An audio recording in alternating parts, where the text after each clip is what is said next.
नमस्कार, आदाब, सत श्री अकाल दोस्तों। मैं गौरव पारासर आप सभी का हार्दिक अभिनंदन करता हूं। आप सभी का हार्दिक स्वागत करता हूं शिवी एजुकेशन हब पर। प्यारे साथियों, सबसे पहले तो आप सभी के लिए बता दूं कि भारत के किसी भी राज्य के आप विद्यार्थी हैं और कैंडिडेट हैं जो कि गवर्नमेंट भर्तियों की तैयारी करना चाहते हैं या चाहते हैं कि शिक्षा जगत की सबसे पहले अपडेट आप तक पहुंचे, तो प्यारे साथियों, आस्था और विश्वास के साथ हमारे शिवी एजुकेशन हब चैनल को सब्सक्राइब करें, वीडियो को लाइक कर दें और जितना हो सके उतना इस वीडियो के लिंक को शेयर कर दें।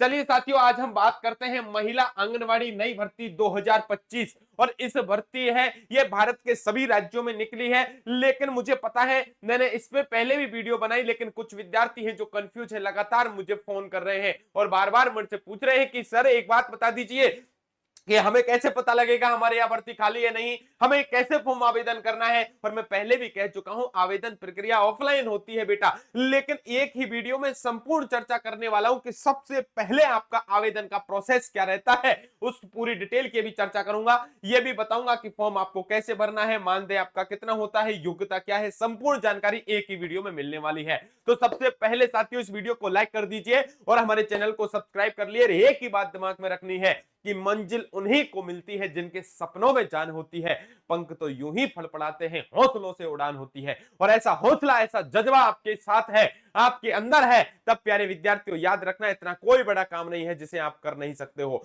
बस लिए दो तीन बातें याद रखनी है कि जिंदगी में कुछ करना है तो खुद से वादा निभाना होगा, हर हाल में आगे बढ़ना है, हर मुश्किल से टकराना होगा। अब चर्चा कर लेते हैं गुरुजी, महिला आंगनवाड़ी नई भर्ती 2025। एक बार हमें समझा दो क्या है, दोबारा सुन लो कान खोल के। आंगनवाड़ी में 3 पोस्ट होती है, सबसे पहले ये याद रखना। आंगनवाड़ी में आप नियर बाई आप जाओगे, अपने आंगनवाड़ी में जाके देख लेना, सबसे निचली जो पोस्ट है उसका नाम है सहायिका। क्या नाम है? सहायिका नाम है। उससे ऊपर आप चलोगे तो एक है कार्यकर्ता। एक कौन होती है? सॉरी, एक तो है आपकी सहायिका, एक है आशा सहयोगिनी, एक प्यारे विद्यार्थियों है कार्यकर्ता। 3 पोस्ट है, तीनों पर आपकी भर्तियां निकलने वाली है। सबसे बड़ी बात याद रखना, एक सुपरवाइजर है, उस सुपरवाइजर के लिए तो आजकल परीक्षा कर दी है पूरे भारत में, चाहे किसी भी राज्य के आप निवासी हो, एग्जाम देना ही पड़ेगा, परीक्षा देनी ही पड़ेगी।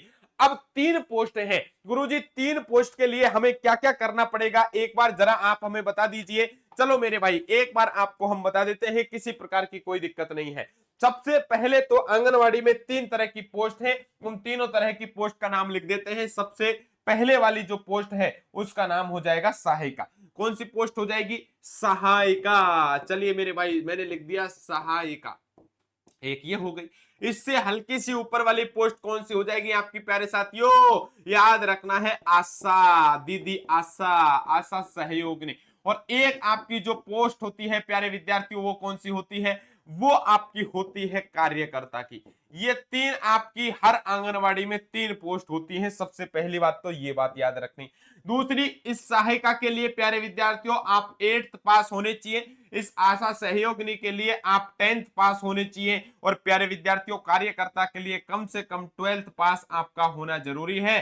कई कई जगह इसको भी 12th पास होना बता दिया है। यानी आशा सहयोगिनी के लिए 10th और 12th आपकी जरूरी है, कार्यकर्ता के लिए 12th पास जरूरी है, और सहायिका के लिए 8th का पास होना आपका जरूरी है। प्यारे साथियों याद रखना।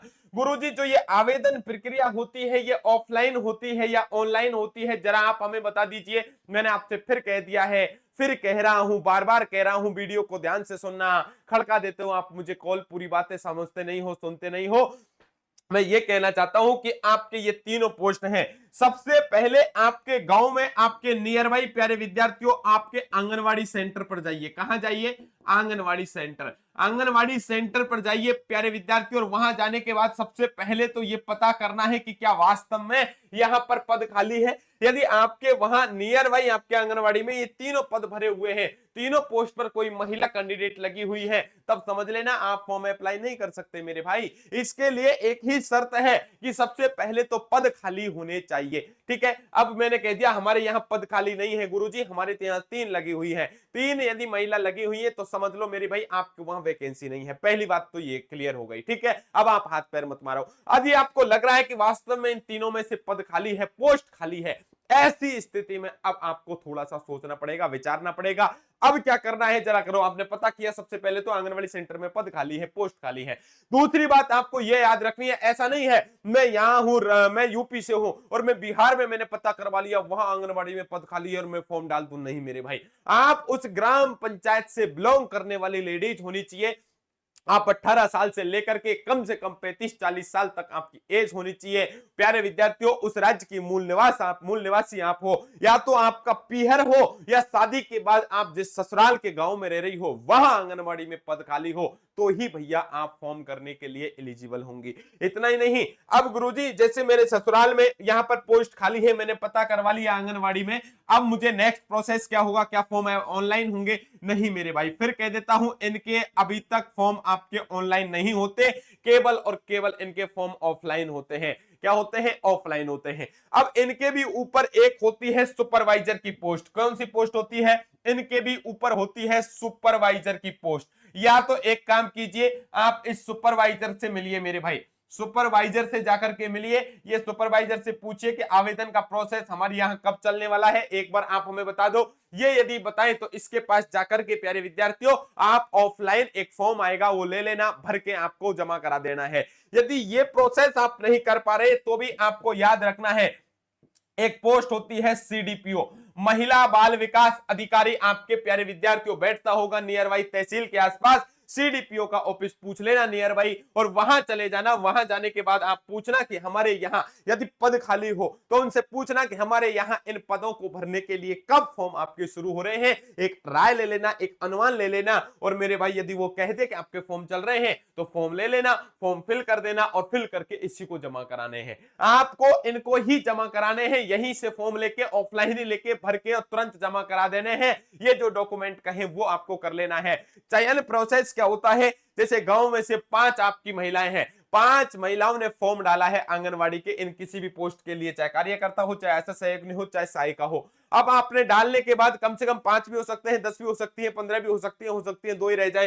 अब ऐसी स्थिति में योग्यताएं देखी जाती है कि कौन आपकी जो महिला जिसने फॉर्म डाला है, कहीं कोई विधवा तो नहीं है, कहीं ऐसा तो नहीं है कोई विशेष आरक्षण के तहत आपका लाभ उठा रही हो, आपकी 10वीं की मार्कशीट में किसी की मेरिट तो नहीं है, हो सकता है। तो इस आधार पर आपको पॉइंट दिए जाते हैं, उस पॉइंट के आधार पर आपका चयन होता है। समझ में आ रही है मेरी बात? यदि कोई विधवा है तो उसके अलग से नंबर मिल जाएंगे। यदि कोई ज्यादा उसके अंक बन रहे हैं 10वीं 12वीं में, 5 जैसे 10 ने फॉर्म भरा, 10 में से एक है उसके सर्वाधिक अंक बन रहे हैं तो उसको एक्स्ट्रा पॉइंट मिल जाएगा। समझते जाओ, ऐसे हर एक चीज का एक एक पॉइंट मिलता जाएगा। यदि कोई भूतपूर्व में यदि कोई आशा थी, वो कार्यकर्ता बनना चाहती है तो उसको आशा सहयोगिनी का अनुभव प्रमाण पत्र है, एक्सपीरियंस है, वो लग जाएगा, उससे उसके 5 नंबर बढ़ जाएंगे। बस इस आधार पर आपके हर राज्य में ये बढ़ती है, अलग अलग बढ़ती है, ऑफलाइन बढ़ती है, वहां जाकर के आप ट्राई कर सकते हो। किसी प्रकार की हताश होने की जरूरत नहीं है, परेशान होने की जरूरत नहीं है। सारा प्रोसेस मैंने आपको बता दिया, किसी से मत पूछो, अपने आप पता करके अपने आप करना शुरू कर दीजिए। बस याद रखना कि सपनों की उड़ान को जरा और ऊंचा ले चल, मुश्किलें तो आएंगी उन्हें तू किनारा कर चल, रुकना नहीं बढ़ते रहना मंजिल की ओर, मेहनत की राह पर तू सदा आगे बढ़ता चल, मेहनत की राह पर तू सदा आगे बढ़ता चल। तो प्यारे साथियों, अब याद रखना है, ये प्रोसेस पूरा अपनाना है, अपने सुपरवाइजर या सीडीपीओ से जाके पूछ लेना है। सबसे पहले पदों का आपको ऑफलाइन देख लेना है कि खाली है या नहीं है, खाली हो तो ही पूछना है, और ये भी पूछना है पहले अभी फॉर्म चल रहे हैं या नहीं चल रहे हैं ना, कहीं जाके वहां बोल दो फॉर्म डालना ही है, हमने वीडियो देखी है। अरे हर राज्य के लिए अलग अलग प्रोसेस है, समय समय पे चलता है, याद रखना है। समझ में आ गई इतनी सी बातें? तो प्यारे साथियों, जब किसी विद्यार्थी का कोई भी डाउट हो तो आप मुझे क्या कर सकते हो भैया, ये वीडियो देखने के बाद कमेंट बॉक्स में कमेंट करके बता दीजिए, आपकी समस्या का समाधान हम करवा देंगे।